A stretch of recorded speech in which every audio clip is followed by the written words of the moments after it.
Assalamualaikum warahmatullahi wabarakatuh. Perkenalkan, nama saya Suci Rahmadani. Nama saya Saruna Miftahul-Jannah. Di sini kami akan mempresentasikan hasil diskusi kami dengan materi yang berjudul Perdagangan Internasional Ekspor Impor Negara Cina.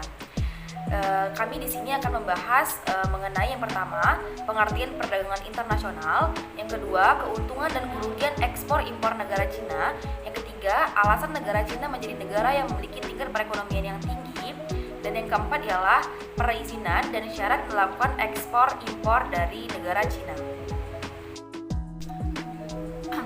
Pengertian perdagangan internasional. Perdagangan internasional merupakan suatu aktivitas berdagang yang dilakukan oleh dua negara yang berbeda. Perdagangan internasional ini dapat terjadi ketika ada kegiatan perdagangan yang dilakukan oleh dua negara berbeda dan tentu saja kegiatan tersebut telah disetujui oleh keduanya. Perdagangan internasional terdiri dari ekspor dan impor barang. Secara sederhana, ekspor merupakan suatu kegiatan menjual produk barang atau jasa ke luar negeri, sedangkan impor merupakan kegiatan membeli suatu produk atau barang dari luar negeri. Penyebab terjadinya ekspor dan impor adalah karena suatu negara ini tidak mungkin mampu menjalankan perekonomian dalam negeri tanpa bantuan dari negara lain, sehingga negara-negara di dunia ini melakukan kerjasama untuk memenuhi kebutuhannya. Nah, salah satunya itu melalui kerjasama perdagangan ekspor-impor. Baiklah, di sini saya akan menjelaskan keuntungan dan kerugian perdagangan ekspor di Cina. Yang pertama yaitu meningkatkan devisa negara Cina. Kegiatan ekspor atau mengirimkan produk dari Cina ke luar negeri yang dilakukan oleh para eksportir secara otomatis pastinya akan meningkatkan pendapatan ekonomi negara. Nah, kegiatan ekspor ini juga bisa membuka peluang pasar baru di luar negeri menjadi lebih luas, menumbuhkan investasi dan melebarkan cakupan pasar domestik. Kemudian yang kedua yaitu mengembangkan industri dalam negeri. Eksportir berperan sebagai orang yang menjual barang ke luar negeri disebabkan karena adanya permintaan akan suatu barang dari luar negeri terlebih dahulu. Permintaan yang datang ini nantinya akan berpengaruh langsung terhadap perkembangan industri pada negara Cina dan menciptakan iklim usaha yang kondusif. Kemudian yang ketiga yaitu melatih diri untuk bersaing di pasar internasional. Menjadi eksportir atau melakukan kegiatan ekspor ini secara langsung memberikan dampak untuk lebih terbiasa bersaing di pasar dan perdagangan internasional. Kemudian yang keempat yaitu membuat harga produk terkendali. Manfaat melakukan kegiatan ekspor bagi negara Cina ini adalah untuk menangani kelebihan kapasitas pada suatu produk di sebuah negara sekaligus mengendalikan harga produknya. Hal ini disebabkan pada saat produk itu mudah diproduksi dan kapasitasnya itu melimpah, harga produk di dalam negeri pun akan menjadi lebih murah. Untuk menangani hal ini diperlukan adanya kegiatan ekspor ke negara yang lebih membutuhkan agar harga produk tersebut dapat tetap terkendali. Kemudian yang kelima yaitu membuka banyak lapangan kerja di negara Cina. Kegiatan ekspor ini secara tidak langsung pastinya akan menghadirkan lapangan pekerjaan baru. Dengan begitu, kegiatan ekspor ini juga pastinya turut menekan angka pengangguran. Selain itu, pertumbuhan ekspor di Cina pun pastinya akan memunculkan lapangan pekerjaan yang menyebabkan penurunan angka kemiskinan. Selanjutnya, keuntungan dan kerugian perdagangan impor Cina. Impor barang Cina merupakan peluang bisnis yang menjanjikan sampai saat ini. Bahkan saat ini cukup banyak jasa impor barang dari Cina yang memberikan kemudahan bagi siapa saja yang ingin mendatangkan barang dari negeri tirai bambu ini. Dengan keuntungan yang besar, tidak mengherankan jika banyak orang kini mulai tertarik untuk mengimpor barang dari Cina atau mencari distributor barang impor dari Cina.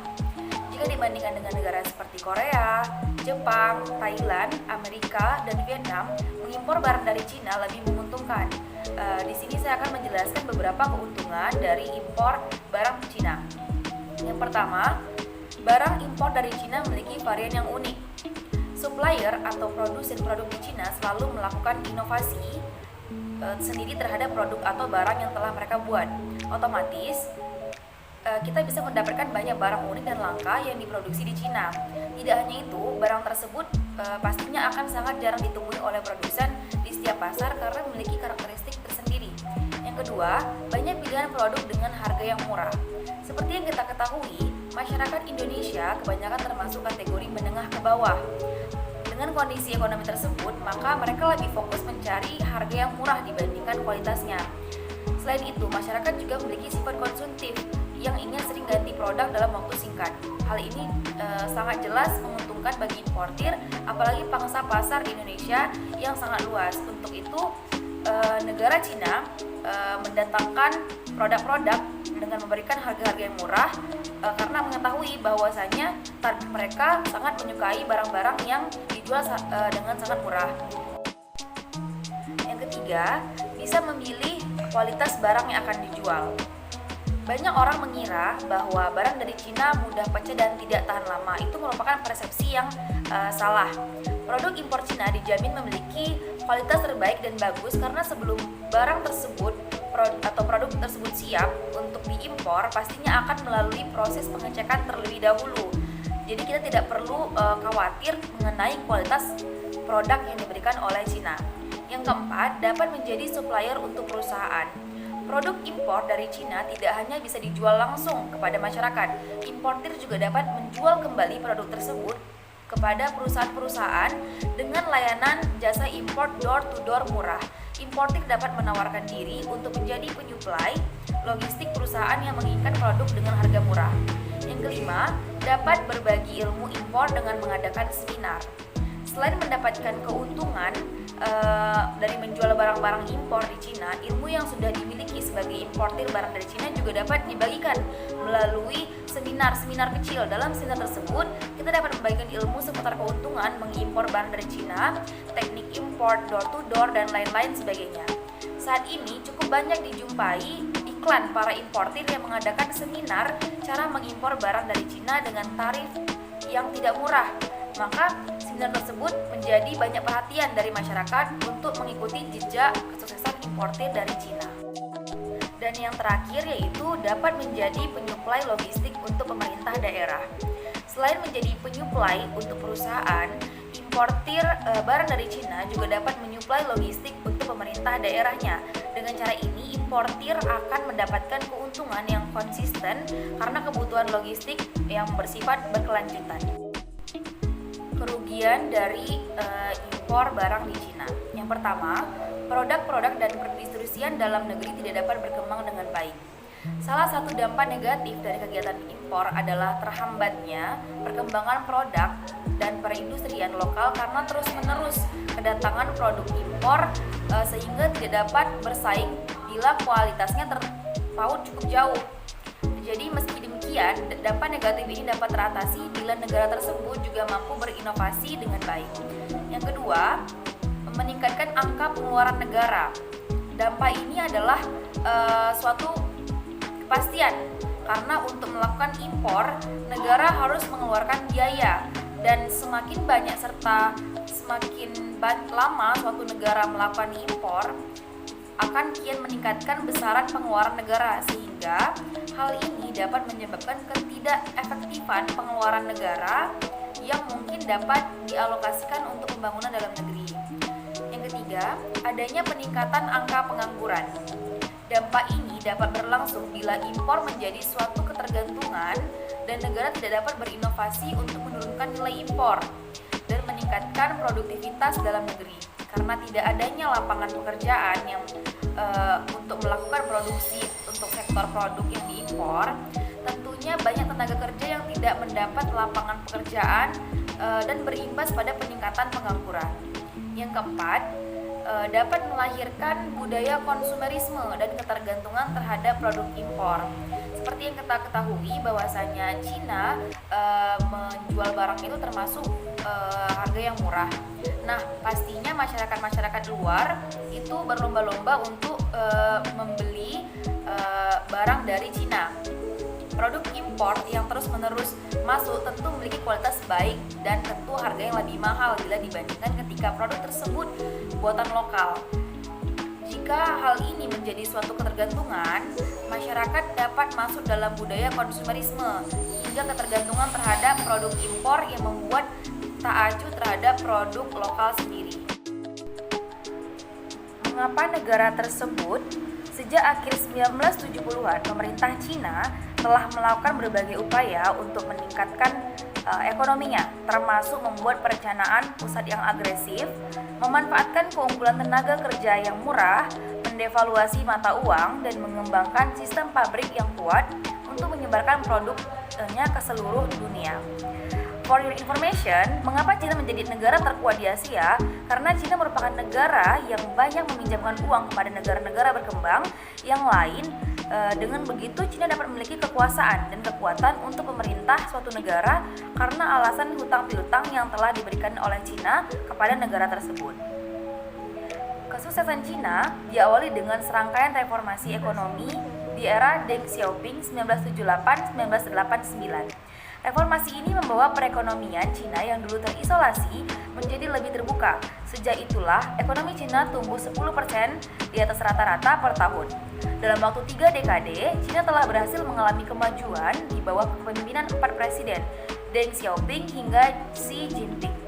Ini juga didorong jaringan pabrik yang memproduksi berbagai macam hal, mulai dari mainan hingga telepon genggam. Masuknya Cina ke Organisasi Perdagangan Dunia atau WTO pada 2001 semakin mengukuhkan posisi Cina sebagai bagian dari pusat manufaktur dan perdagangan dunia. Cina bahkan menjadi destinasi ekspor terbesar 33 negara dan sumber impor terbesar bagi 65 negara.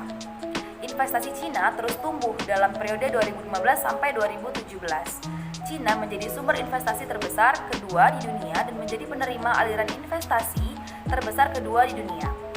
Mereka memiliki jaringan pabrik, pemasok, layanan logistik, dan infrastruktur transportasi. Ini didukung uang dan teknologi dari Jepang, Taiwan, dan Hong Kong. Cina juga punya tenaga kerja yang banyak, murah, cerdas, dan mendapatkan akses hampir tanpa batas ke pasar global selama 3 dekade ini. Ini menyebabkan Cina mudah sekali masuk ke dalam dunia global. Karena produknya dan karena produk yang dijual dengan harga murah, ini membuat Cina dapat menguasai pasar global. Berbeda dengan negara lain yang pada umumnya cenderung menguasai pasar dengan harga barang yang mahal, namun Cina sebaliknya. Di Cina, prinsip inilah yang mengantarkan mereka menjadi salah satu raja pasar global.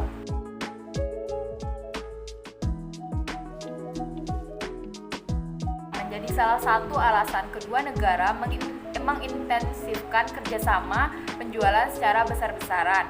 Perdagangan ekspor Cina ke negara lain telah memenuhi beberapa perizinan dan prosedur perjanjian perdagangan internasional.